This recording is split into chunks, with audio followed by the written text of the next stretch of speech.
अस्सलामुअलैकुम। 9th arts unit number 3 हमने start किया हुआ है, बायोकेमिस्ट्री और बायोटेक्नोलॉजी। कल हमने डिफ़ाइन किया था बायोकेमिस्ट्री और बायोटेक्नोलॉजी को, और इसके साथ हमने देखा था मेटाबॉलिज्म, एनाबॉलिज्म एंड कैटाबॉलिज्म। आज लेक्चर नंबर 2 में हम पढ़ने जा रहे हैं डाइजेशन और असिमिलेशन को।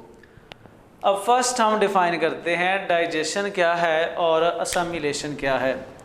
डाइजेशन क्या होता है? खुराक के मालिक्यूल्स को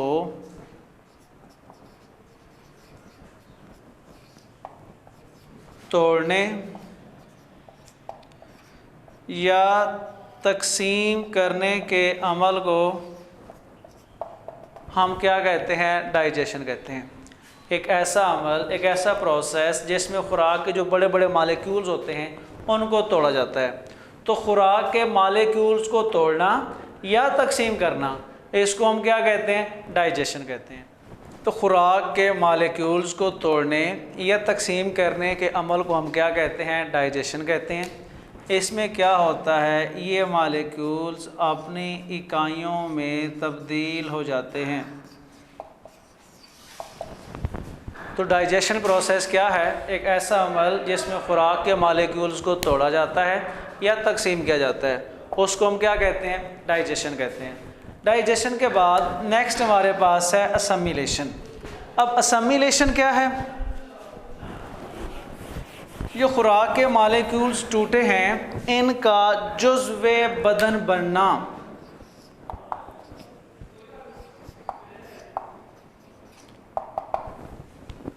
खुराक के मालिक्यूल्स डाइजेशन में क्या होता है? खुराक के मालिक्यूल्स को तोड़ा जाता है। असिमिलेशन में क्या होता है? वो टूटे हुए मालिक्यूल्स जो इकाइयों में तब्दील होते हैं, उनका जिस्म के साथ जुज़्वे बदन बन जाना, उसको हम क्या कहते हैं? असिमिलेशन कहते हैं। अच्छा, कौन से मालिक्यूल्स तोड़ते हैं? कार्बोहाइड्रेट्स,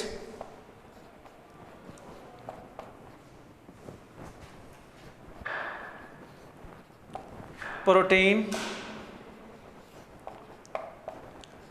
लिपिड्स, ये सारे मैक्रो मालिक्यूल्स होते हैं। तो इन मालिक्यूल्स को क्या करते हैं? तोड़ा जाता है। क्यों तोड़ा जाता है? ये मालिक्यूल्स क्या करते हैं? ये एनर्जी प्रोवाइड करते हैं, एनर्जी देते हैं हमें।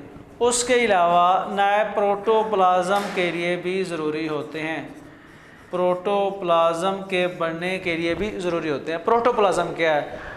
प्लाज्मा से जो पहली कंडीशन है, प्रो का मतलब होता है फर्स्ट, जो इनिशियल स्टेज जो होती है प्लाज्मा की, उसको हम क्या कहते हैं? प्रोटोप्लाज्मा कहते हैं। तो प्रोटोप्लाज्म बनने के लिए भी ये क्या होते हैं? ज़रूरी होते हैं। फिर देखें डाइजेशन और असिमिलेशन में फ़र्क करें।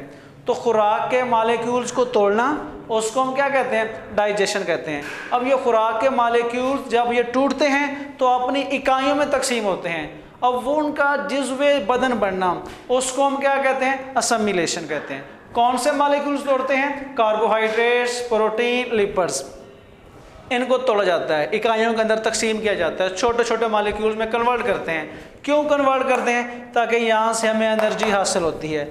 और दूसरा क्या करते हैं? प्रोटोप्लाज्म के लिए ये क्या होते हैं? ज़रूरी होते हैं। तो ये था हमारे पास डाइजेशन और असिमिलेशन। अच्छा, नेक्स्ट हमारे पास है कार्बोहाइड्रेट्स मेटाबॉलिज्म। अब कार्बोहाइड्रेट्स क्या होती हैं? हमें कार्बोहाइड्रेट्स कहाँ से मिलती हैं? गंदम, चावल, ज्वार, बाजरा, ये वो चीज़ें हैं जहाँ से हमें क्या हासिल होता है? कार्बोहाइड्रेट्स हमें यहाँ से हासिल होता है। कार्बोहाइड्रेट्स जब हज़म होती हैं तो ये कन्वर्ट हो जाती हैं हमें बॉडी के अंदर, ग्लूकोज फॉर्म में हासिल होती हैं, फ्रक्टोज फॉर्म में हासिल होती हैं और ग्लैक्टोज फॉर्म में।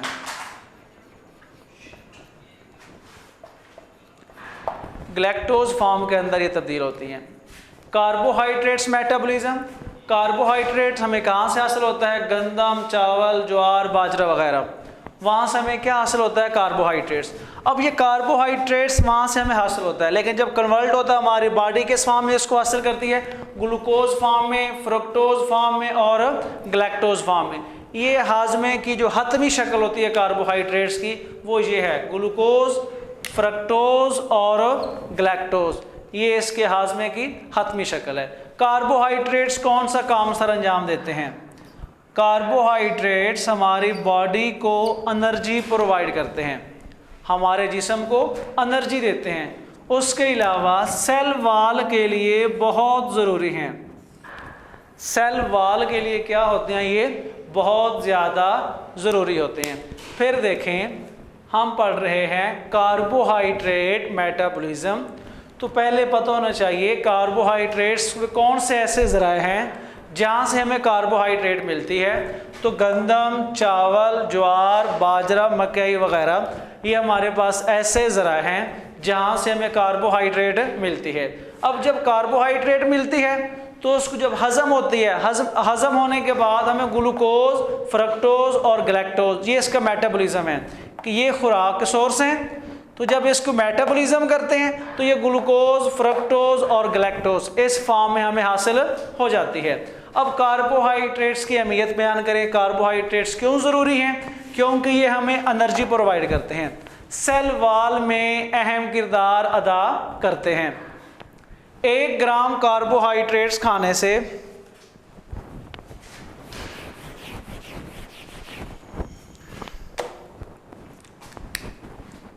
3.8 किलो कैलोरीज एनर्जी हमें मिलती है अगर हम 1 ग्राम कार्बोहाइड्रेट्स इस्तेमाल करते हैं। तो 1 ग्राम कार्बोहाइड्रेट्स को इस्तेमाल करने से हमारी बॉडी को कितनी एनर्जी मिलती है, 3.8 किलो कैलोरीज।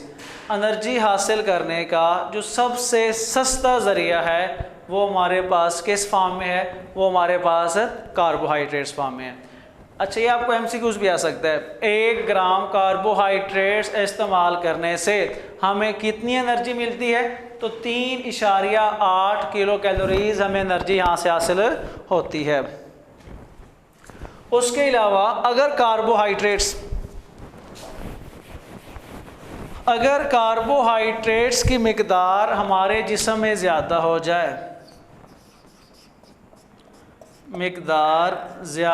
जाए, तो ये ग्लाइकोजन फॉर्म में ज़ख़ीरा कर ली जाती है। ग्लाइकोजन फॉर्म में इसको ज़ख़ीरा कर लिया जाता है। आप अगर कार्बोहाइड्रेट्स की मिकदार ज़्यादा हासिल करते हैं फिर वो क्या करते हैं, लीवर जो है, जिगर हमारा जो है, वो कार्बोहाइड्रेट्स को ग्लाइकोजन फॉर्म में क्या करता है, कन्वर्ट कर देता है। अच्छा, उसके अलावा अगर आपको कभी भूख महसूस होती है, खाने को कुछ नहीं मिलता, तो अचानक आपकी 10 मिनट बाद, 15 मिनट बाद भूख जो है ख़ुद ब खुद ख़त्म हो जाती है। वजह क्या है, ये कार्बोहाइड्रेट्स जो है आपकी बॉडी के अंदर ग्लाइकोजन फॉर्म में अवेलेबल होता है। तो फिर ये क्या करता है, ग्लाइकोजन फॉर्म टूटता है और दोबारा कार्बोहाइड्रेट्स में तब्दील हो जाता है, तो दोबारा बॉडी के अंदर एनर्जी आपको हासिल हो जाती है। तो आज का हमारा लेक्चर नंबर 2 जो है वो कंप्लीट हुआ, जिसमें हमने क्या पढ़ा, कार्बोहाइड्रेट मेटाबॉलिज्म, और इससे पहले हमने क्या पढ़ा था, डाइजेशन और असमिलेशन।